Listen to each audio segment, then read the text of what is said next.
सहनाववतु सहनौ भुनक्तु सह वीर्यं करवावहै तेजस्विनावधीतमस्तु मा विद्विषावहै। ओम शांति शांति शांति।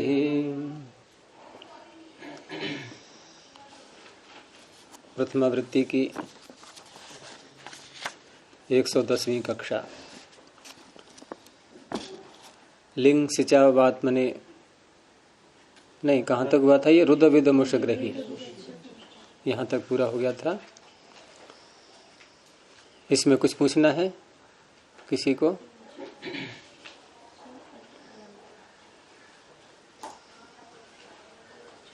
पीछे सुकामा जी बताइए कैसे बनेगा जिघ्रक्षति।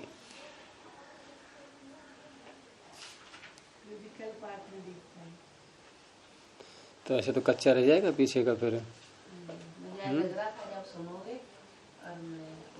हाँ, तो या तो आप पूछो या फिर मैं पूछूं, कुछ तो होना चाहिए ना।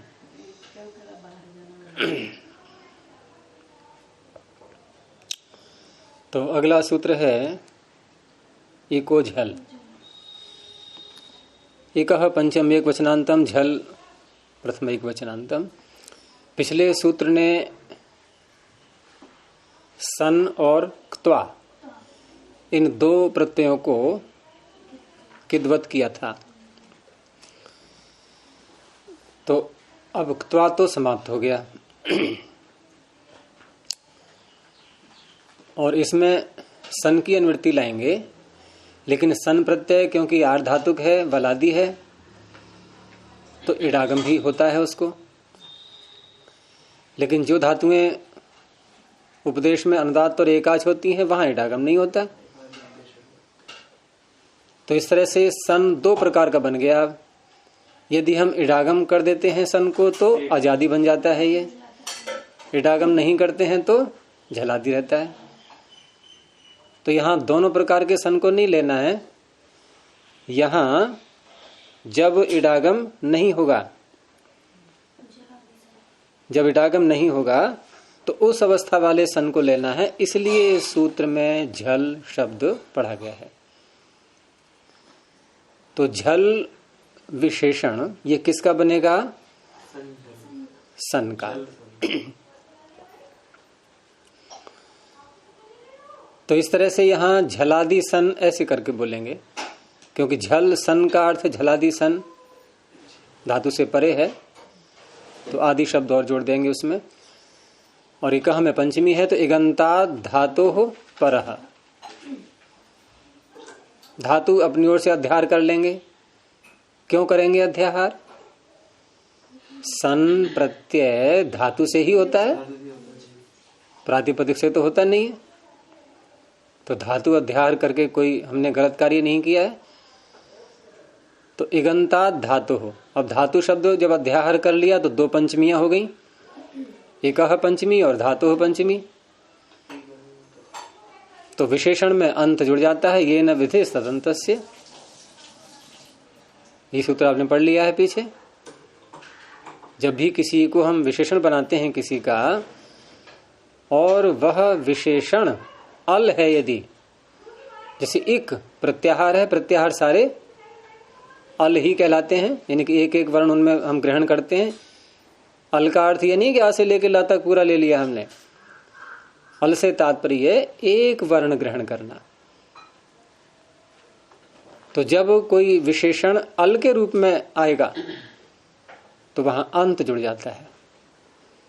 इगंता धातु हो परह झलादि ही सन किद्वत भवती। बहुत लगता है सूत्र ये, क्योंकि धातुएं बहुत हैं ऐसी जो इगंत हैं और उनके आगे सन प्रत्यय करेंगे और इडागम जब नहीं होगा उस सन को ये कित कर देगा, कित के समान बना देगा।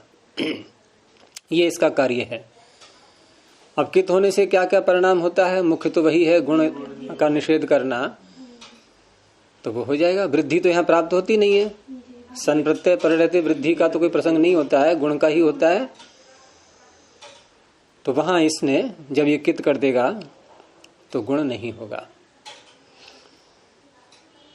तो उदाहरण में हम धातुएं कौन सी लाएंगे जो इगंत हैं, जैसे ची, ची चयने, ऐसे ही स्तु, ष्टुएं, स्तुतौ, और क्रि, डुक्री करणे, क्रि, ये भी इगंत है, और हरे, हरणे, हरि, ये भी इगंत है। तो 4 उदाहरण इसके दिए हैं और सभी सन्नंत रूप बना करके बोलेंगे तो ची का बनेगा चिचीषति, स्तु का बनेगा तुष्टुषति, क्रि का बनेगा चिकीर्षति और हरि का बनेगा जिहीर्षति। तो पहले क्या है चिचीषति, अर्थ क्या बनेगा इसका? अर्थ करने से पहले विग्रह करने का अभ्यास करना चाहिए। तो विग्रह कैसे करेंगे चिचीषति का? चुनना चाहता है। हाँ, संस्कृत में कैसे बोलेंगे इसको? चेतुम, चेतुम इच्छति, चयन करना चाहता है, चुनना चाहता है। ऐसे ही दूसरा क्या था चिचीषति के आगे? तुष्टुषति, स्तोतुम इच्छति, वहां चेतुम यहां स्तोतुम। और चिकीर्षति में कर्तुम इच्छति, जिहीर्षति में हर्तुम इच्छति। तो जहां जहां भी इच्छति का प्रयोग करते हैं, इच्छा अर्थ लाते हैं, उसी इच्छा अर्थ को कहने के लिए सन प्रत्यय आ जाता है। और प्रत्यय जिस अर्थ को कह देता है उस अर्थ को दोबारा बोला नहीं जाता फिर। अब जब चिचीषति में इच्छति अर्थ में सन आ गया तो हम फिर भी ऐसा बोलेंगे चिचीषति इच्छति? चेतुम इच्छति में तो इसलिए बोला गया कि चेतुम में प्रत्यय ही नहीं हुआ। तो प्रत्यय जब किसी अर्थ को बोल देता है उसका प्रयोग नहीं करते फिर। तो ची धातु से धातु संज्ञा करके और धातु का अधिकार बोले। अधिकार कहाँ है? वैसे तो अनुवृत्ति तो आ रही है, अनुवृत्ति चलती है धातु की, लेकिन वो सूत्र ही वही है मुख्य, जहां धातु पड़ा हुआ है धातु कर्मणः समान कर्तृका इच्छायाम वा। तो अधिकार का बोलने की आवश्यकता नहीं है यहाँ पर, धातु संज्ञा करके सीधा ये सूत्र लगा देंगे। इस सूत्र से सन प्रत्यय हो गया। तो ची और स। अब अगला कार्य क्या होता है? जब भी कोई प्रत्यय लाते हैं, तीसरे अध्याय की बात हो रही है, जब भी कोई प्रत्यय लाते हैं तो पहले तो उसका नाम रखेंगे हम, दो में से एक, कौन सा? सार्वधातुक या आर्धधातुक? तो कौन सा नाम रखेंगे यहाँ पर? आर्धधातुक। अब ये देखेंगे कि बलादी है कि नहीं है, तो बलादी भी है, तो इडागम की प्राप्ति तो होनी ही है। अब उसको रोकना आपका कार्य रहा, अगर रोकना है तो ये धातु उपदेश में एकाच है और अनुदात्त है, इसलिए एकाच है उपदेश अनुदात्त से इट को हटा देंगे। अब उसके बाद अगला कार्य ये देखते हैं कि क्या धातु में गुण संभव है या वृद्धि संभव है, क्या हो सकता है। वृद्धि संभव तब होती है जब प्रत्यय में यकार या णकार अनुबंध लगा हुआ हो। सन में ऐसा तो है नहीं, यहाँ तो नकार अनुबंध है, तो गुण प्राप्त होना है। अब गुण करने वाले दो सूत्र हैं, तो कौन सा सूत्र यहां लगना चाहिए?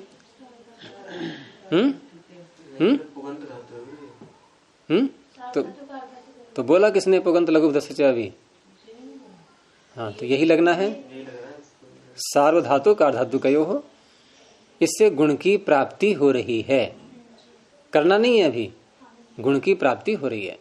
अब ये सूत्र पहुंच गया एको झल कि आपने यहाँ इलागम तो किया ही नहीं, इसलिए सन प्रत्यय झला दी है और इगंत धातु से उत्तर है, ची इगंत है, इसने कित कर दिया। कित होने से गुण भी रुक गया। यानी पहले इट की समस्या आई, उसको हटाया, गुण की समस्या आई, इसको भी हटा दिया। स्थिति जो की त्यों है अभी, ची और सा। अब एक कार्य इसमें और करेंगे जो कि आज पहली बार लग रहा है सूत्र। ये छठे अध्याय में निकाल लीजिए, चौथे पाद में। वो अंगस्य का अधिकार जहां से प्रारंभ होता है उसी कॉलम में है अज्झन गमाम सनी, और दीर्घ की अनुवृत्ति आ रही है दूसरे कॉलम से ढलोपे पूर्वस्य दीर्घोण, यहां से चल रहा है दीर्घ शब्द। ठीक है, और ये दीर्घ शब्द की अनुवृत्ति कहां तक जाती है? क्रमश्च त्वी, इसी चौथे कॉलम में यहां तक चलता है दीर्घ का प्रकरण। ये ढलोपे सूत्र से लेकर के और 18 संख्या तक, चौथे पाद के 18वें सूत्र तक। यहां 16वां सूत्र है ये अज्झन गमाम सनी। बहुत सरल है, अच, हन और गम, और किसका अधिकार चल रहा है? अंगस्य का।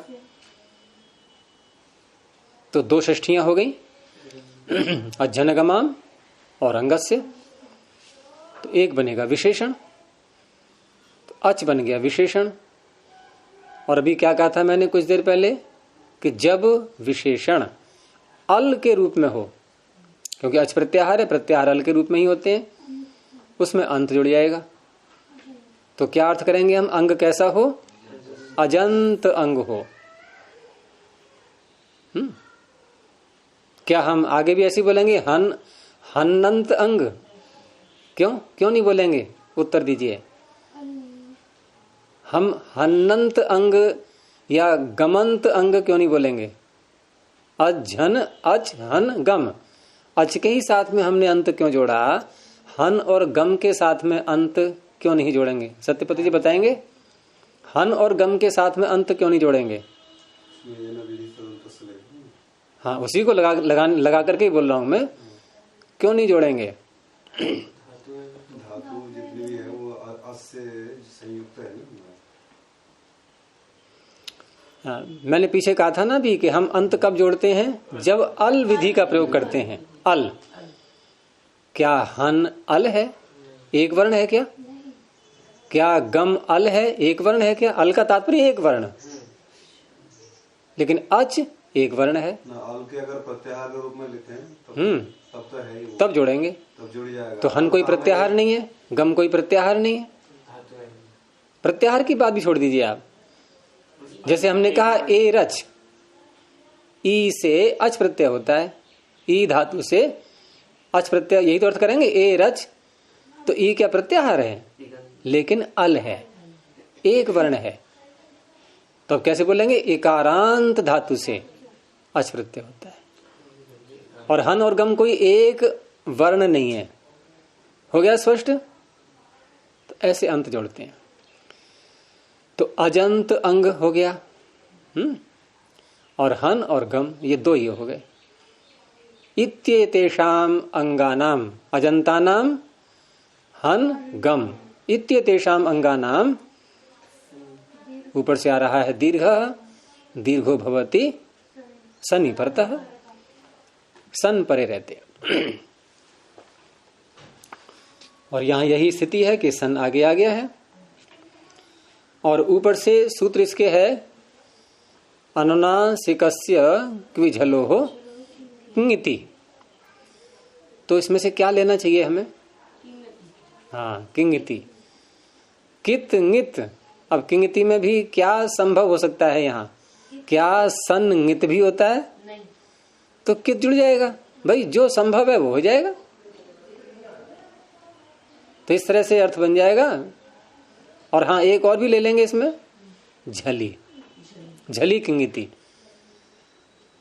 तो बहुत स्पष्ट अर्थ हो गया कि झलादि कित सन परे रहते, और यही स्थिति है यहाँ। तो दीर्घ कर दिया इसने, किसको? ची को। क्यों कर दिया ची को दीर्घ? कैसा है ये? अजंत, अजंत लेता है ये। तो जितनी भी अजंत धातुएं हैं और सन प्रत्यय यदि ले आए हम, और इडागम यदि नहीं हुआ है, तो ये सूत्र उसको दीर्घ कर देगा। अब बन गया ची और स। अब इतना सब निवट करके अब द्वित्व का काम करते हैं। यानी पहले अंदर के कार्य सारे कर लेंगे जितने भी हैं, द्वित्व वाला काम बाद में करते हैं। तो ये सब कुछ नहीं होता, फिर ये ना ये गोझल लगता न ही अज्जनगमाम शनि लगता, कुछ ना होता। फिर ये इटागम न होने से हुआ है सब ये। ऐसा कुछ होता है? उसको कर दे हाँ, इटागम करेंगे तो क्या रूप बनेगा? बनाओ अवधेश, क्या बनेगा रूप? अगर ची को इटागम कर दें, सन को इटागम कर दें यहाँ पर, तो क्या रूप बनेगा? हाँ, गुण भी होगा फिर। हाँ, नहीं द्वित्व वगैरह करो ना पूरा, चिचई क्षति ये बनेगा। तो ची सा, अब द्वित्व करेंगे। प्रथम एकाच को द्वित्व, यानी कि चकार और दोनों सन्नंत पूरा कितना है? ची स इतना है। तो वैसे तो दिखाते नहीं है ऐसा, क्योंकि हलादि शेषा एक ही हल को शेष रखेगा। तो आप यूं भी कर सकते हो कि ची ची स, लेकिन कोई आपत्ति उठाए कि आपने सकार को क्यों नहीं लिया? जब दोनों ओर के व्यंजन लेने की बात आती है तो ले लो सकार को। तो चीस और चीस यही तो बनेगा। तो हलादि शेषा से फिर वही बात रह गई, वो ची ही बचेगा अभ्यास में। तो ची ची स। अब दूसरा कार्य अभ्यास का ह्रस्व चिचीस। अब ये सन प्रत्यय है, प्रत्यय का सकार है, इण से उत्तर आ गया। इण और कवर की दो बात ध्यान रखने की होती है इसमें। इण से उत्तर आ गया तो मूर्धन्य शकार हो जाएगा चिचीश। अब सनाद्यंता धातवः। यद्यपि ये सूत्र हम पहले भी लगाएंगे, कहाँ? जब हमने इसको सन लिया है। सनाद्यंता धातवः सूत्र, इससे पहले हम कहाँ लगाने की आवश्यकता पड़ेगी इसकी? द्वित्व करने से पहले। द्वित्व करने से पहले धातु बनाना होगा। क्यों? संयंगो सूत्र में लिटि धातु रणभ्यास से धातु की अनुवृत्ति आ रही है। तो लगा ही चुके हैं पहले, वो तो स्मरण करने के लिए हम दोबारा बोल देते हैं उसको, दोबारा बोलने की आवश्यकता नहीं है। धातु ही है ये पूरा, चिचीश ये पूरा धातु है। अब धातु के अधिकार में लट लकार शप और अतोगुणी।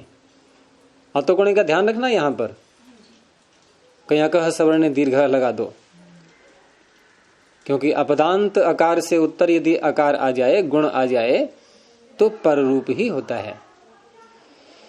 तो चिचीषति, हाँ ये बन गया।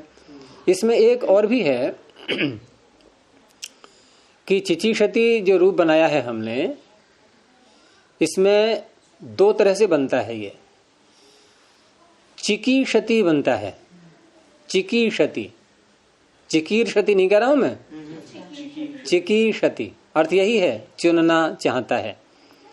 लेकिन यहां हमने च को क किया है, तो इसका सूत्र है, निकालो, विकल्प करके करता है वो, इसलिए हमने एक पक्ष ले लिया था। अभी ये 7वें अध्याय के तीसरे पाद में है, जहां कुत्व का प्रकरण बोलते हैं। इसके लिए 7वें अध्याय का तीसरा पाद और 58वां सूत्र निकालो, 58 संख्या पर।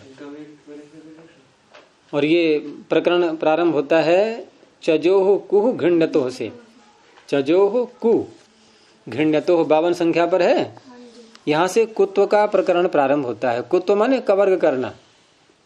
कुत्व का अर्थ क्या है? कवर्ग करना। तो इसमें ये सूत्र कितने बैठेंगे आपके जो कवर्ग करने वाले हैं? 52 से लेकर के और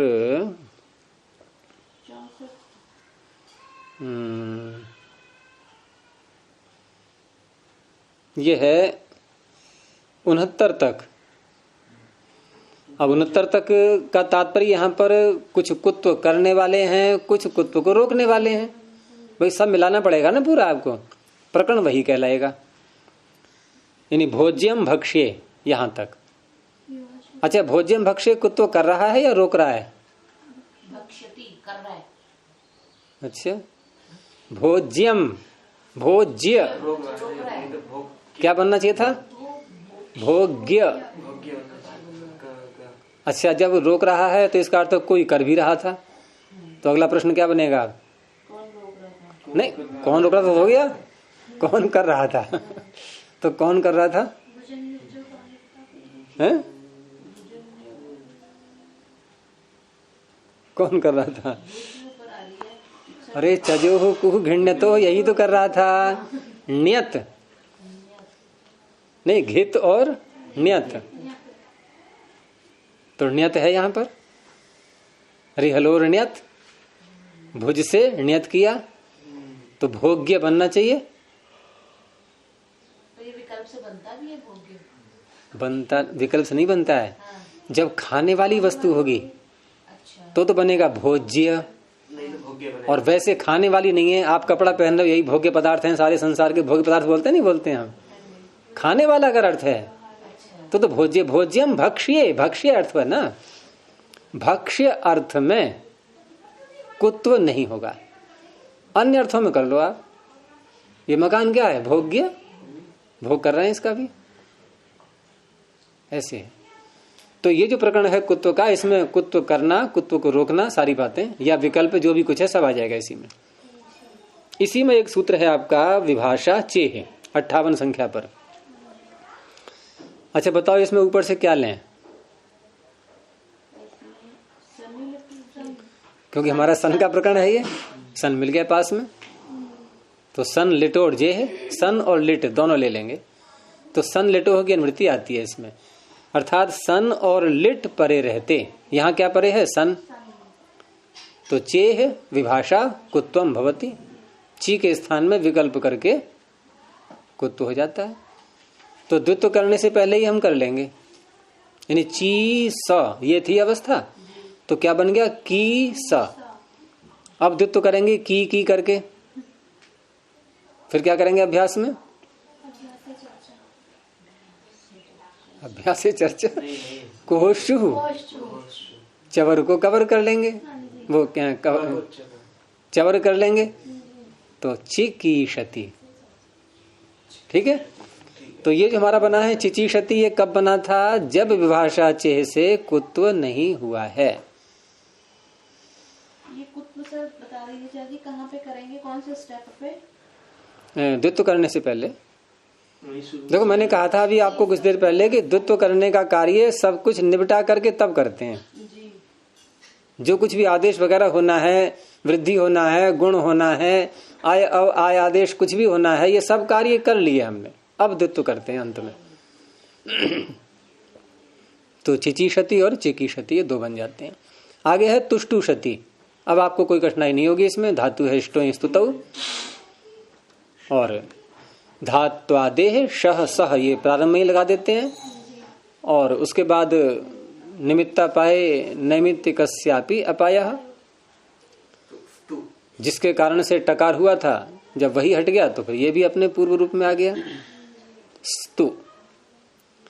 अब धातु कर्मण सूत्र से सन प्रत्यय करके फिर डागम की प्राप्ति दिखाएंगे, उसको रोकेंगे। फिर सन को कित कर दिया, कित करके जो गुण की प्राप्ति हो रही थी वो भी रुक गई, और अज्जन गमाम सनी दीर्घ कर दिया। धातु संज्ञा सनाद्यंत धातवः, फिर द्वित्व संयंगो हो, स्तु स्तु दोनों दीर्घ हैं, और हलादि ही शेषः। क्या बचेगा? अब समस्या आएगी आपको, आज पहली बार आ रहा है ये प्रकरण। स्तु और स्तु और स दीर्घ हैं दोनों अभी, तो यहाँ हलादि ही शेषः किसको बचाएगा? सकार को बचाएगा, तो सु बचेगा अभ्यास में। तकार हटेगा ना, वो तो रहेगा ही, तो सु बचेगा।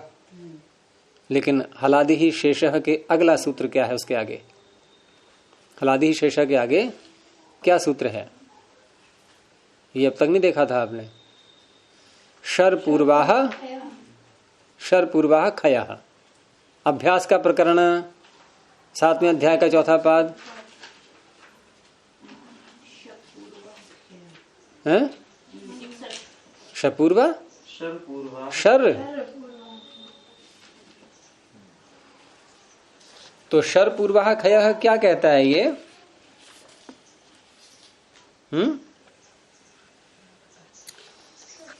खयः खया में कौन सा वचन है? ये एक खया, खय खयऊ खया बहुवचन हो गया, इसलिए शर पूर्वाह में बहुवचन है। दोनों प्रथमांत हो गए खया कैसे होते हैं? हैं? क्या? कुछ नहीं। ऊपर से शेषः को ले लो। अब क्या करेंगे हम, कैसे अर्थ बनेगा? शर पूर्वा में बहुरी समास है। शर पूर्व में है जिसके, जिनके, हाँ जिनके, ऐसा खय शेष रहता है। ठीक है, अगर बहुवचन में अर्थ करना है तो शर पूर्वाह खयः शिष्यन्ते, बस। अभ्यास में जब हलादि शेषः सूत्र लग रहा हो तो वहां ये थोड़ा एक संशोधन करता है सूत्र, कि शेष तो मैं भी करूंगा लेकिन थोड़ा सा अंतर आ जाएगा कि जो भी हल हम शेष रख रहे हैं, यदि वह हल खय प्रत्याहार का भी अंश है, उसमें अभ्यास में खय प्रत्याहार का भी कोई वर्ण आ रहा है, और खय प्रत्याहार का वर्ण ऐसा हो जिसके पहले वाला वर्ण शर हो। जैसे हमारे सामने क्या स्थिति है अभी, स्तु, तो दो हल हैं इसमें, सकार और तकार। अब यहाँ पर तकार आ रहा है खय में, ख फ छ ठ त चट त, उससे पूर्व जो आ रहा है ये स है, और ये आता है शर में। तो ये खय कैसा हो गया? शर पूर्वक, शर पूर्व वाला खय हो गया। तो अब खय शेष रहेगा, शर शेष नहीं रहेगा। जबकि पूर्व सूत्र शर को शेष रख रहा था, यानी आदि हल को, तो सकार हटेगा, तकार नहीं, उल्टा हो गया बिल्कुल। तो तू स्तु, ह्रस्व से ह्रस्व कर लेंगे, तू स्तु। अब जब ह्रस्व से ह्रस्व कर लिया तो इण और कवर्ग, इनसे उत्तर, तो इण से उत्तर आ गया अगला सकार। लेकिन ये तो आदेश का भी नहीं है, प्रत्यय का भी नहीं है। अब क्या करेंगे? एक और सूत्र होता है। उस दिन लगाया था। क्या लगा लो? हमने लगाया था शासी वसी घसी नाम से, लगाओ इसको, निकालो प्रकरण भाई। शत्व का, शत्व का प्रकरण कहां से प्रारंभ होता है? अपदान्तस्य मूर्धन्यः, जहां मूर्धन्य आ जाए वहीं से प्रारंभ हो जाएगा। 8वें अध्याय में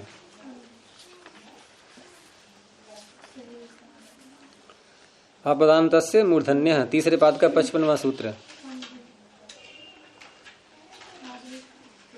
तो देखो आदेश प्रत्यय हो तो ये मुख्य सूत्र है, ये तो लग नहीं पाएगा, क्योंकि आदेश का या प्रत्यय का तो है नहीं ये।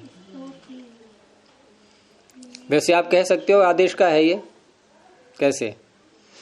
डबल किया, धात्वादेह शह सह, शकार के स्थान में सकार हो तो गया आदेश। परंतु यहां फिर भी एक नियम रखा गया है, और नियम रखा गया है तो सूत्र अलग से बना नहीं होगा। तो देखो सूत्र आगे बोलते जाओ थोड़ा सा।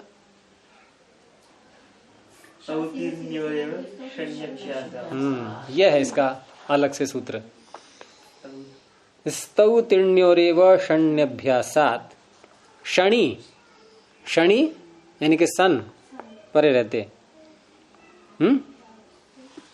और अभ्यासात, अभ्यास से उत्तर, अभ्यास से उत्तर, इण और कवर्ग की अनुवृत्ति तो चलती रहेगी साथ में। तो अभ्यास में जब इण और कवर्ग आ जाए उससे उत्तर, स्तौतीर्ण्योरेव, स्तौति धातु इसमें आ गई ना, स्तु, हमारा यहाँ प्रकरण स्तु का है, अभी इणी को छोड़ दो अभी। तो स्तु धातु के सकार के स्थान में, सकार कहाँ से आ रहा है? सहे साडह सह, सह यहां से सह है, ये षष्ठी का एक वचन है, और मूर्धन्य आ रहा है अपदान्तस्य मूर्धन्य सूत्र से। तो अभ्यास में जब इण और कवर्ग हो उससे उत्तर स्तु धातु के सकार को शकार हो जाएगा, क्षण परे रहते। ठीक है, एव लगा दिया है, ये नियम कर दिया, यही होता है और अतिरिक्त कहीं नहीं होगा, ये नियम है इसमें। तो इस सूत्र से सकार को शकार हो गया और उसके बाद फिर इष्टनाष्टु लगा लेंगे। स्तू में तो दीर्घ उकार रहेगा ना जी, दूसरे वाले। तो मैंने कब कहा ह्रस्व रहेगा? मैं कहता तो आप आरोप लगाती। तो तुष्टु, अब सन के सकार की बारी आई, इसको कौन करेगा मूर्धन्य? ये तो प्रत्यय का है, आदेश प्रत्यय हो। तो दो जगह यहां पर मूर्धन्य हुआ है। धातु के सकार को करेंगे स्तौ तृण्योरेव षण्णभ्यासात से, और सन के सकार को आदेश प्रत्ययों से। तो ये बन गया तुष्टुष। आगे लट लकार शब्द पा करके तुष्टुषति, स्तुति करना चाहता है। और चिकीर्षति तो आपके पीछे आ चुके हैं, पीछे चिकीर्षकः और जिहीर्षकः ये सिद्धियां आ चुकी हैं न पदांत निर्वचन सूत्र में। तो वहां पर चिकीर्ष और जिहीर्ष इतना बना करके वहां धातु के अधिकार में हमने णुवुल प्रत्यय किया था, णुवुल त्रिचौ से। यहां धातु के अधिकार में लट लकार ले आएंगे, कोई भी अंतर नहीं है। लेकिन चिकीर्ष जिहीर्ष जब इतना बना लिया था, उसमें ये सारा कार्य हुआ था, एको झल भी लगा था, सन को कित किया था और गुण की प्राप्ति हटा दी थी, फिर किंगति से निषेध कर दिया था। उससे पहले सन को इडागम प्राप्त हो रहा था, उसको भी रोक दिया गया था। एक अन्य कार्य वहां और हुआ था, रीत इत धातु हो, इससे क्री के री को या हरि के री को ईकार, वो ह्रस्वकार इकार किया था, और उरण रपरा से रपर, तो क्री का बन गया था किर। उसके बाद रेफ और रेफ की वकार की उपधा को दीर्घ करने वाले जो दो सूत्र हैं, रो रूपधाया दीर्घ एकह और हलीचा, तो वहां हलीचा से दीर्घ कर दिया गया था। तो कीर ये बन गया था, कीर और सा। उसके बाद द्वित्व किया करेंगे, कीर कीर, हलादि शेषः किकीर, वो की कीर, ह्रस्वः किकीर, कुहोश्चुः चिकीर, सकुश चिकीर श। सकुश कैसे हो गया? इण से उत्तर है या कवर्ग से उत्तर है? इण से उत्तर है या कवर्ग से उत्तर है?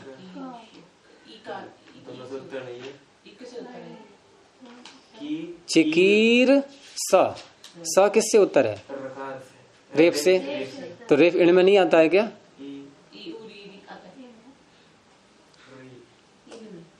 इण में आ रहा है? आ तो रहा है, रीकार को इर हुआ है, री को अगले वाला बात क्यों रेफ की हो रही है? रेफ की हो रही है। तो रेफ इण में आता है? हाँ, तो वहां ध्यान नहीं पहुंचाया किसी का। अयुण का नकार देख लिया, अरे लणका नकार भी तो है, तो हया वरट र नहीं आ गया। तो इस तरह से शकार हो गया चिकीर्ष, शब्द पा करके चिकीर्षति। ऐसे ही जिहीर्षति, तो ये पीछे आ चुके हैं, वहां एक बार और देख लेना उसको। हो गया? तो ये सूत्र पूरा हो गया। इसमें एको झल है? कुछ पूछना है इसमें और? बहुत लगता है सूत्र ये सन्नंतों के रूपों में, क्योंकि धातुएं बहुत हैं ऐसी जो इगंत हैं, भरमार है उनकी, और वहां सर्वत्र ये कित कर देगा उसको, सन को। ठीक है, तो इसको ही रोकते हैं आज। प्रणव ध्वनि। ओ